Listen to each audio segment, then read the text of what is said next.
But let's assume it was the principal, and let's assume that if he did take the DNA test, it comes back positive that his DNA was present. If the proper processes were not followed for getting that DNA, his lawyers, whoever is defending him, every forum in this case, can argue that they cannot admit, is not admissible evidence because the police and the government had been pressured by the public to find him guilty. Ladies and gentlemen, welcome back to another episode of the On the Country podcast. Am I allowed to swear here? In Sweden.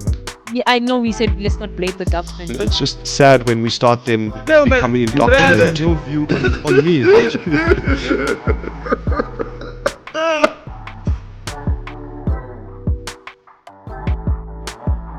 Hi guys, Emilio, Tobias here, back with another episode of the On the Country podcast. Here to have difficult conversations, here to have tough conversations, and this one has to be a 10 out of 10 when it comes to difficult things to talk about and to address. Hashtag justice for Cwecwe is trending, and we have to just say thank you to everyone who made us aware of this thing. I saw it trending on Friday and only realized like Saturday what it was about. So it's very important. Activism, speaking about it, getting angry about it, all those things are very important and unfortunate that we need that. It's unfortunate that you need an outcry, you need a protest, you need people to break stuff and burn stuff and get angry and things to get popular for people to get involved. And that is the reason why the case is getting attention, and that is how we make sure stuff are getting done properly or fairly. It's very unfortunate, especially when it comes to the type of case that this is. It is the YouTube people saying grape so that you don't get blocked, so you don't get silenced from speaking about these things.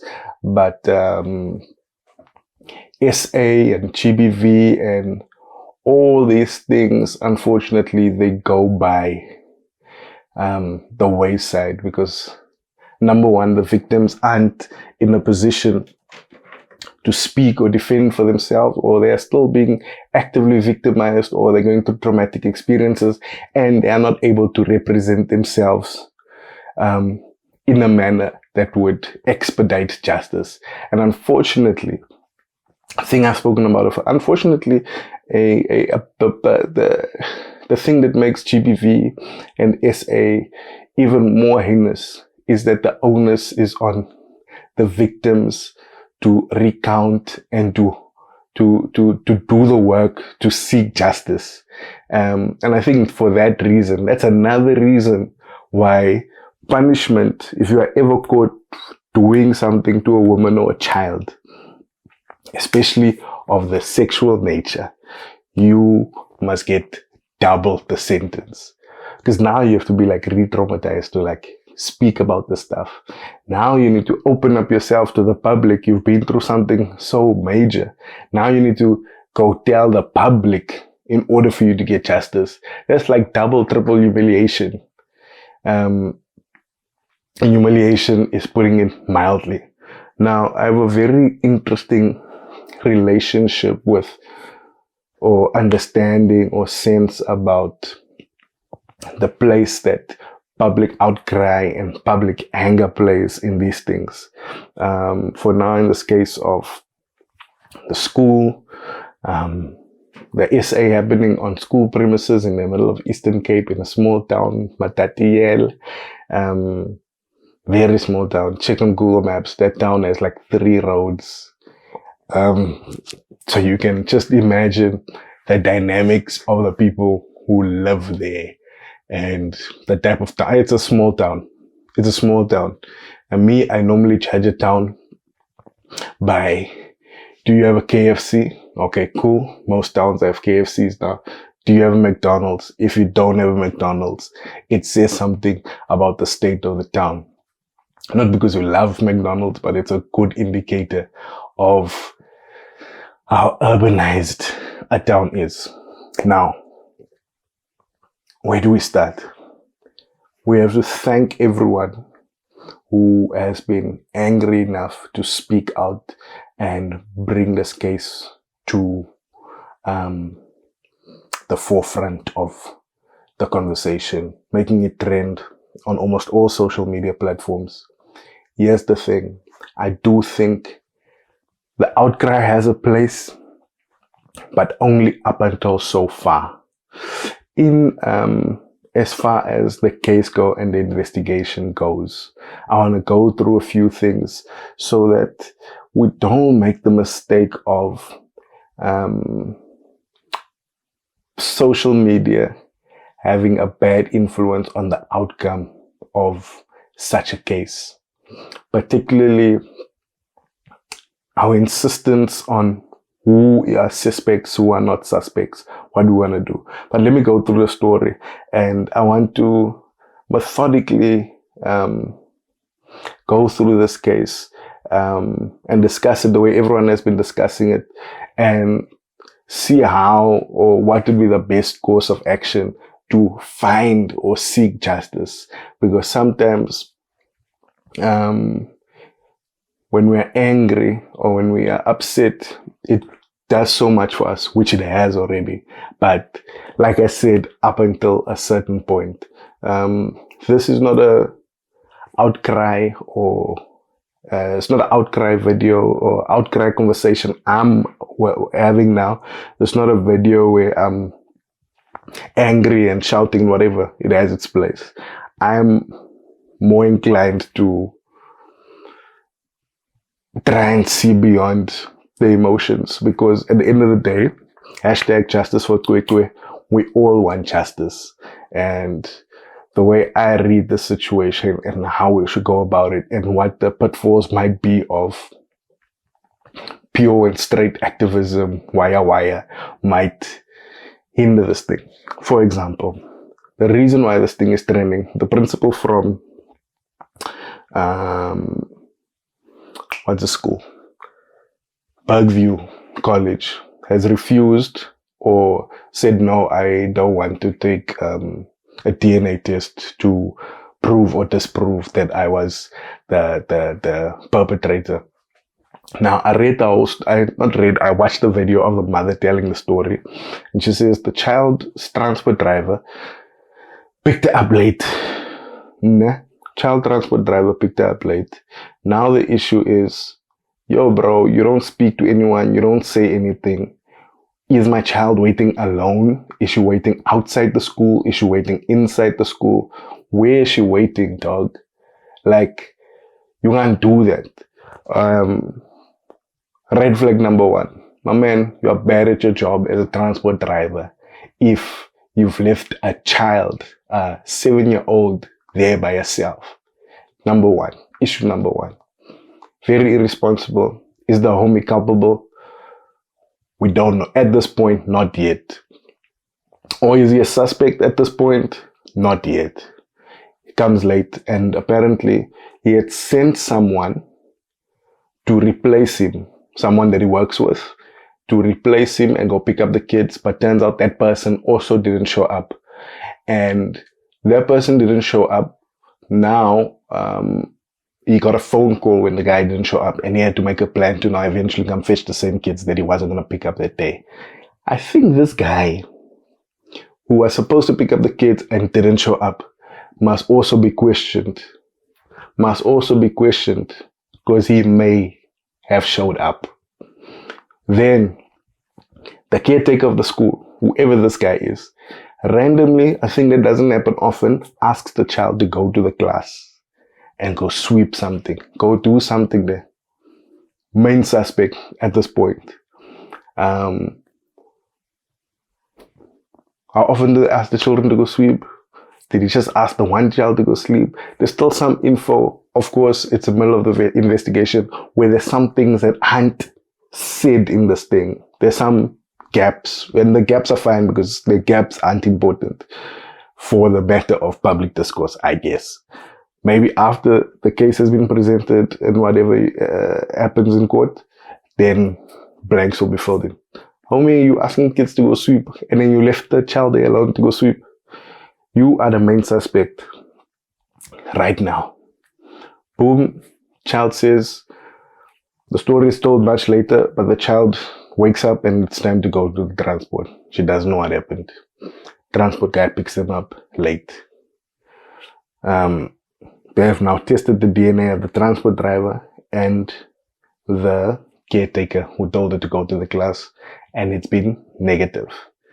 Now, small town, don't know what the dynamics are there, but I think the DNA test needs to be done again, just in case, and maybe done independently, and not done in Eastern Cape. Let it be done in Pretoria or Johannesburg, because Eastern Cape, funny enough, probably recently only got their own lab to do this forensic testing. And for the past few years, there's been like a 200,000 case backlog of DNA samples and blood samples to be tested. And those samples will be sent to Western Cape to get tested and stand in the line second to Western Cape. So I don't know the state of that lab, the new lab, and where it comes into how sure are we when DNA samples are tested and confirmed and validated. Then now, the mother doesn't realize the next day that the child is hurt or injured. They realize the following day. So the child came home after this transport driver came late. The next day, I think the child went to school and came home. When the child came home, let's call this day 2, the parents then noticed there was something wrong and they were asking what happened today. And when the child told the story, she only spoke about that day.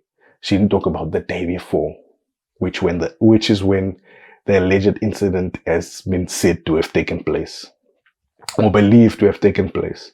So for the longest time, they were asking about what happened today on day 2, when in fact it was not the day when the thing happened. So for the longest time might be 2 or 3 days, they didn't realize that, yo man, there's something that happened today. Now, they took the child to a hospital outside of this town, maybe an hour, 2 hours away. And the child was checked there, and it was confirmed that it was SA that happened on this child, and the child is very much injured. And I believe a grape kit would have been, what do you do with a grape? You were administered at this point, and that's when they check for DNA, foreign DNA, all these things. The mother then goes to the school. The school has handled this badly in every possible way, especially when dealing with a mother who is going through this thing. Bro, just listen, help, don't dismiss, be helpful as much as possible. Never mind, before we get to police investigation, his mother says she went to the school. Now, I believe at this time, the principal hears her out and says, okay, cool. I can't remember what he said, but they're not even 100% sure at this point that the incident happened at school. They're at least 80, 90% sure that it happened at school. And it most likely did happen at school, but not definitely. It did not definitely happen at school. And this is important when it comes to the way the principal is responding. Now, somehow, the principal asks the mother that, yo, can you stop spreading the story? Can you stop spreading rumors about this thing? Because it's affecting the reputation of the school, and it's going to affect the other kids and their parents, and it might make people leave the school. Eesh. Poor choice of words, poor management, poor stakeholder engagement, poor, just a lack of empathy and inability to read the room properly. Then again, and it's hard to say, but we must question it at least, but it might just be a matter of like, black pain is not seen as pain. Black people are seen as people who can handle pain and should be able to handle their pain and not bother anyone else with their pain. And even if you are a white liberal, I think you might have those biases where black pain is not pain because they should be able to handle all these things they're going through. The principal is more worried about the school's reputation. And now as I'm guessing, the mother would have said what she needed to say in that moment out of anger and whatever, and then the child gets given a transfer letter to leave the school. Now, is he expelling the child? Or it's many different things. I'm just thinking about this now. Is he expelling the child to say, yo man, I would understand if the child doesn't want to come back here to this traumatic place. And if that's what he was doing, he should have explained it better. Should the child come back to this place where this happened? Or would it be better for the child's mental health to go to another school? But that's doesn't appear to be the reason why the child was given a transfer letter. You're making this thing hot. You're making this thing hot and the story is getting too big. Can you please go? You're making it hard to work. You're making it hard for us to work. I think that's how the school handled it badly. Now, the principal says in his statement or his statement from AfriForum that he was never a suspect. He was never placed anywhere near this thing. And he's there as, yes, he's responsible for the school and whatever happens on the premises. But as an individual, he was not a suspect. And if he was a suspect, he would be able to, or he wouldn't even be able to deny a DNA test. But he felt that the mother wants him to take a DNA test out of anger, which is now, here's a difficult conversation we're gonna have. The mother works for the police, which in many ways did not help her in any way move this case faster than it needs to go. The other issue might be that the mother needs to make sure, because these are all things that can one day in court make the trial hard to win. Not because anyone loves GBV or because a judge is not understanding of or compassionate about what's happening, but sometimes you must know how the law has been misused in the past to understand why certain processes are in place that would seem anti-justice.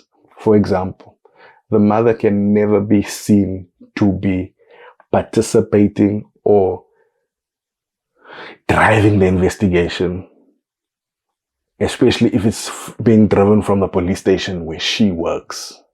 She would obviously have a conflict of interest, or it might not be conflict of interest, but it's a similar thing about being too close to a thing to be able to see clearly. Now, it seems from that guy, because the school and the principal has handled this thing so badly, it would seem the mother wants the guy to take a DNA test out of anger or just let everyone get tested. We know it's illegal to make a suspect out of everyone. That's why no one's allowed to listen to your phone calls. No one's allowed to spy on you without reasonable suspicion. Because here's why. Let's assume the principal did this thing for the sake of the argument. We assume the principal did this thing. Now, while the police are investigating, they rush to make him a suspect when they never had any reason to make him a suspect. Maybe according to his diary, he was not even on the premises, or he never left his office for that day, or whatever the case may be. Let's just say they just make everyone test. Or at least they start with him as the principal or the accounting, whatever. No one is talking about male teachers, the teachers in the classroom next door. Social media doesn't know about that yet. But let's assume it was the principal. And let's assume that if he did take the DNA test, it comes back positive that his DNA was present in or on the child. Now, if the proper processes were not followed for getting that DNA, his lawyers, whoever's defending him, every forum in this case, can argue that they cannot admit, is not admissible evidence because they were forced by the public, or the police and the government had been pressured by the public to find him guilty. And for that reason, they will put forward a motion to say, you cannot admit this evidence, we cannot trust it because of how this thing played out in the media, and they felt pressured to make that guy give a cotton swab. Now, at this point, quite fairly and honestly, I think it's a private school. I'm sure they have cameras. I think if you are on the premises, including and especially that guy, I think whatever happens, the caretaker must go to jail. Whatever happens, the caretaker must go to jail. Whoever it was that did the final thing. If there's cameras and you were on the premises, I think that makes you a suspect. That makes you a suspect. Then if someone is deemed a suspect, then you don't have a choice. Giving DNA is not a choice at that point. I think our anger should be directed at the school, aka the principal, as how they handle this thing. I don't know if it constitutes not cooperating with an investigation. But then again, we don't know enough yet. Test everyone, every male, adult male that was on that premises for 2 hours before and 2 hours after. Test all of them, and those two, test them again. Not only those two, the person who was supposed to come. The person who was supposed to replace the transport driver. He must also get tested. Now, I liked EFF's response. This isn't about anything about the EFF other than I liked their action. Here's what they said. We have written to the chairperson of the Portfolio Committee of Police requesting that the department brief the committee as it's in its next meeting of the status of the Cwecwe case. And they put the case number there. The committee is scheduled to sit on Wednesday, 2nd of April. Now, normally EFF would come out and say this, that, and the other, but I think they've realized there's not enough information to jump on anyone. And I think the biggest culprit for this mess up is the police. These small towns, I don't know how they are run, but I think there are dynamics in these small towns that makes it difficult to achieve justice, because this thing did not happen in the location or in the whatever. This thing happened in town at a top school. So how come this thing can't happen? Now, the stories of this principal on Twitter, but we obviously cannot harp on Twitter stories about someone's past and deem that to be true. So that will be investigated by itself. But the way we go about it, let's allow now that we've done what we've done in terms of tweeting, marching, bringing this thing to the face of the public. Public eyes on this investigation is going to make them make sure they do it properly.